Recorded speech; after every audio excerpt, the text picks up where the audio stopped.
going to do a recap on this week's combo. Anyway, I'm just going to show you the combo that we worked on, and then I'm going to break it down for you.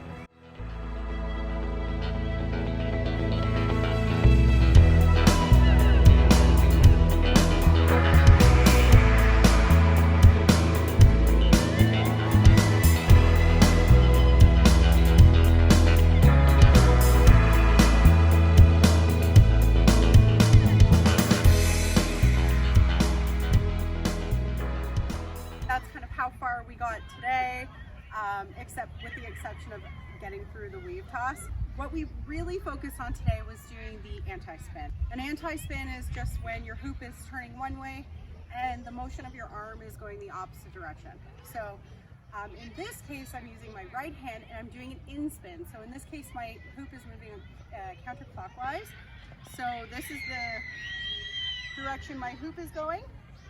And then I'm going to go for a box with my hand. I'm going to find the four corners of this box. So in this case, I'm now going clockwise with the rotation of the corners from here to here to here to here. And you can work on really moving your body with it and making your anti-spin flower nice and big. You know, that's something that you can work on with time. So I'm going to start out here at the bottom right corner, and then on that downward of the spin, I'm going to push out to the bottom corner, the bottom left corner. So right to left, right to left. And you can practice going from bottom left corner to top, like popping it up on the downward rotation of the spin and just feeling that like kind of that floaty effect. So we're going from the bottom to the bottom to the top to the top. Now I've got lots of rotations going, but ultimately you can start with many rotations and then you can move into getting less rotations and then just going for each one of the corners. So here I've got the hoop rotating around my fingers. It's just nice and controlled, almost robotic. So that's the anti-spin in this direction. You can do this with both hands. The next thing we did from this anti-spin flower was we went into a toss. So we went into a straight up toss. So at first, if you want to do your anti-spin and then come down here, do a rotation, set up your body, just get some hand spins going. We're just going to basically on the up, as it's coming up, lift our hand directly into the sky. So we're going right up into the sky and we're getting a nice toss right above us. So if you want to catch your toss, try not to catch it with a dead hand. You want to follow the momentum, right? Just like you're following it up, you want to follow it down. I also like to follow the curve, whatever way that the hoop is rotating when you're doing just a basic toss. But in this case, we caught the toss a little bit differently. We brought it up, we turned towards the hoop, so now it's kind of in a wheel plane comparatively to our body. So it comes up, and then we're gonna catch it like so. I've got my top hand on the inside of the hoop. I've got my lower hand pushing on the outside of the hoop. I really want you to roll that back just a little bit and imagine capturing it like this. You can even just work on switching it. You can toss it and just practice catching it like this. The most important thing is to get that hand on the inside of the hoop. So let me show you from the back. If I were to toss the hoop, I'm going to capture it like this. So I've got, again, my hands are stiff, my fingers are kind of bent backwards. So we did a toss, we turned towards it and we caught it. Again, I kind of am flowing downwards with the hoop. It's a bit windy, so sometimes tosses are a little harder to do what you want in the wind.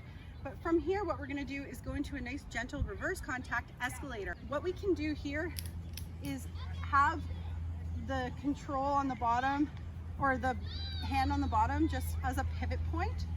So I'm going to straighten my arm and allow the hoop to go down the back of me. So here, I'm gonna gently make sure that it's going backwards. We don't want to lift it up like that or you're gonna get a horizontal. So imagine this is the door And these are the hinges. You want to keep these hinges in that position. But you really want to raise your hand so that your ear is close to your shoulder. To catch it on the bottom, you're going to want to lift your left leg, and then you're going to take your right hand, grab it from in front, and then bring it out to the side. So from forward, nice, gentle. It's almost like Tai Chi. Nice and gentle, and bring it out to the side. Then from here, we're going to go into our big arc with the Z spin. So as I step out, I'm going to turn my thumb in towards my body. I'm going to do a big arc up to here. So I can't really go any further. The simple thing is we're just going to go. So if my thumb is facing my right, I'm going to turn it all the way so it's facing my right again. So my thumb is coming in. I'm going to across my body, little Z spin at the top, just like so. Here's the other toss part of this combo, is we're going to go over top of our left arm. As I come out of my Z spin, my thumb is going to be down and it's going to be pushing towards my body. So we're going to go underneath this arm, and as we let go, we're going to turn towards the hoop, and again we're going to catch it in this like more of a wheel plane with our left hand, right? So we're going arc, Z spin, under the left, turning to the right, capturing with the left. You're going to let it roll back. You're going to kind of make a little bit of a letter J. So it's a nice wristy kind of flicky toss. So if we're here, we're going to go and try to capture on the inside of the hoop, not the outside. Otherwise, you're going to have to do a little thumb spin to get into your backwards weave. So if we're in the inside, we can then just do a little tennis serve into our backwards weave and into the weave toss, which we didn't actually get to today, but what we're doing is we're going in and in. So we're shoving our hand in as we're backwards weaving. So as we come up, we can just let go and get our hand in there. And we're going to do these little J's, little J's, little J's, little J's, right? So we'll learn more about this next week.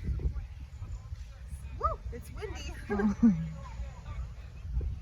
And then we'll also learn how to do the transfer into the forward toss weave. But that's all we learned today. So thank you so much.